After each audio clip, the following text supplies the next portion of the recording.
Muri yeZimbabwe ndadzoka zvekare, and today I'm in a good mood because nyaya yandiri kunzwa iri kundinakidza zvokuti nyaya yandiri kutambira panapa ma1 ndiri kunzwa kuti hanzi Professor Jonathan Moyo akavharwa mari yake. Idzi nyaya dzekuti une muchishandira zvaka I don't know kuti imimi makatarisa nyaya iyi kai muchaionawo sei imimi padhiri renyu, because inini pandazvinzwa hangu ndoziva zvazvakanakira, ndotoziva kuti ninge akanzi avharwa ndiye munhu kanga ari kuoma musoro kwaise, ende ndiye munhu anga ari mastermind wechinhu chese icho chinga chiri kuitika icho chisika. Ndope ndangonzwa nyaya yacho yaputiswa nanonzi Ritendo Matunyarara ari kuti zvoti why is Moyo silent on CAB3 all of a sudden. I see Jonathan Moyo hasn't posted about the amendment bill for over 7 days. It is because he hasn't been paid by the men renowned for never paying for consultants' work. Yet he got rich from being paid to do the same. Although he has lost the moral motivation to keep pushing an intellectually flawed process, or both. It's also interesting that since Moyo went silent on CAB3, the no referendum argument has lost momentum with the people, and now we are hearing that ZANU-PF is preparing for a referendum. Hanzva kugadzirira manje akona nyaya yakugadzirira kuenda referendum, tungoti game over, zvatodhakwa, zvatopera, zvavharana. Referendum baba kubudike. To be very honest, ona noise yese mwenge chitika chanza ningitika kuzokudai so, ninga kazodai so, ninga ari kutinetsa, ninga ari kuzodai so. Ukangonzwa yakunzi yasvika kunzi vakomana vakunogadzira kuti ngatichisangana itinoita zvereferendum. Vanhu vazhinji vamwe vese maiona vamwe vamwe vairwa mambama vachinzi ninga ari kuzodai so, ninga ari kudai so, because they were all pushing for the same thing. But kana nyaya idzi vanhu vasiri kubudisirwa mari, inini chinonyanya kundinetsawo chinhu ichochi, because tine marecords. A lot of guys vanokudza kuti ndakazodai so, gore rakadai so, handakupawo mari yangu. Vamwe vatozongozvinyararawo because vangoona kuti ininika ndachishanda netimu irika, but mari yangu haina kubuda, saka that is the reason why ndakazongoita se, ndakazongonyarara, including the same guy here ari kutaura here Rutendo. He was one of the guys anga ari vocal zvekutorevesa, anga ari pamberi, ari number 1. So achitaka buda akatanga kutaura nyaya iyoyi, utaiwa hapana kana chakaipa, ukabuda pakanzi pataurwa naningi, iye anobva abuda oita count, utanga kuti aiwa zvatara asi kunzwisisa.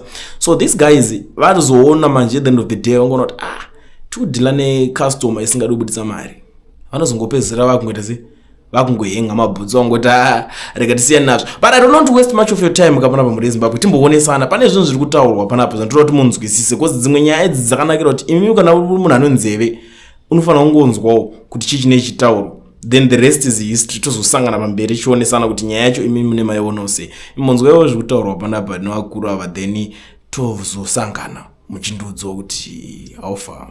Coolant, what does this bill 3 mean?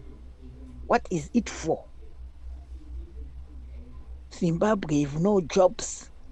90% of our children, they are abused with drugs. No jobs. What is it for?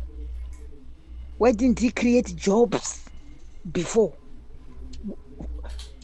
2 more years for what? For what? For what?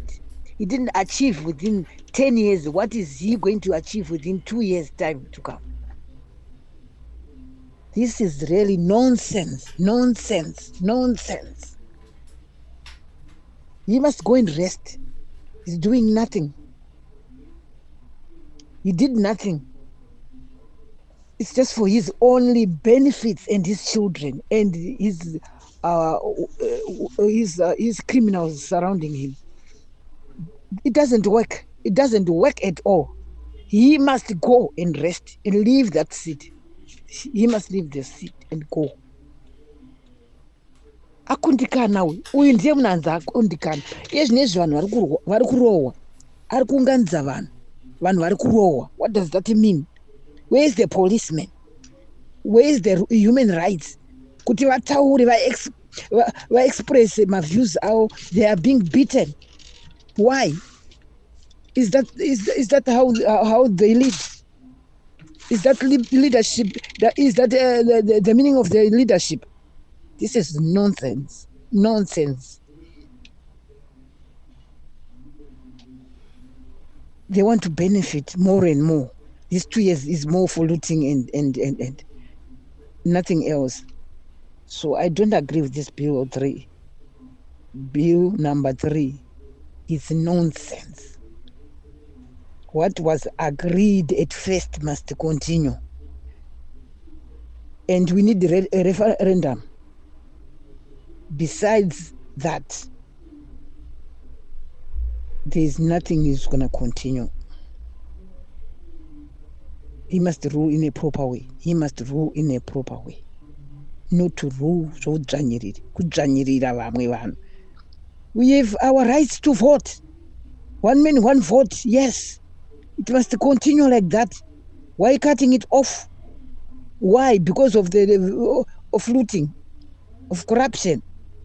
Why did he say Mugabe was a corrupt? He was surrounded by, and he is also the worst. Why?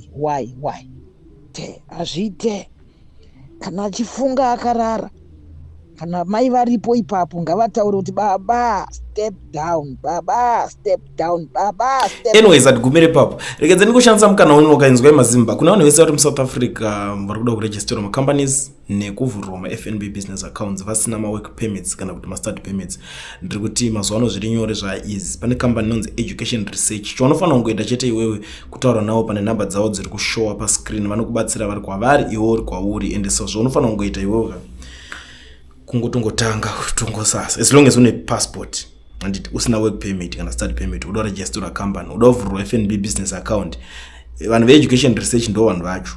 Garai mavabata namba dzavo ndidzo dziri kubuda pascreen idzo, mubatsirikana nguva ichiripo. Zvimwe zvese usazoite zvinhu zvekuzoudzwa, because kuna vamwe vanhu vanoita problem yekunyeberwa nemunhu. Unoudzwa munhu ari kuru kwasisi tomboziva kuti zvinhu zvinoitwa sei, ukuthi zvinozonetsa zvinozodai so. Inini ndindadaro ndindataura izveso ndiri kuti education research is the way to go. Education research ndo varidzi vezvinhu zvese vanoita kuti zvinhu zvacho zvichinge zvichifamba zvichiitika. Contact them, vakubatsirei. Mukoma Owen varipo, ishasha ndo vakatomirira kutopedza masports acho ikokoko.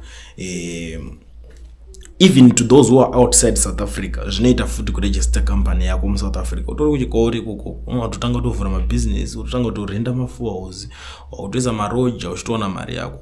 But unenge wanayo FNB business account ne registered company in South Africa, wakutoita zvinhu zvako iwo chako mapayments enyu muchirowa muchita sei, uchitoona mari dzako zvicontrola uri kwauri ikoko, dzine dzichitongopinda, life ichitoenderera mberi.